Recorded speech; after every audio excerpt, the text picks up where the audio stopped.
एकदा प्राचीन काळी एक शिकारी जंगलात शिकार करण्यासाठी गेला. पण दिवसभर त्याला काहीच मिळालं नाही. संध्याकाळ झाली, रात्र झाली आणि तो उपाशीपोटीच एका झाडावर चढून बसला.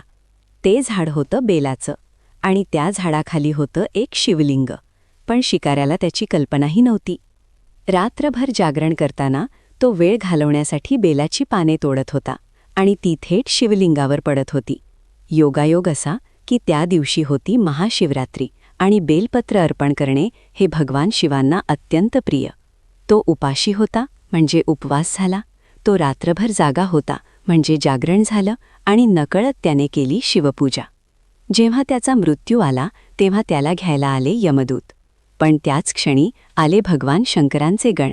या शिकाऱ्याने महाशिवरात्रीचे व्रत केले आहे, तो आमच्यासोबत कैलासाला जाणार. अशा प्रकारे त्या शिकाऱ्याला मिळाला मोक्ष.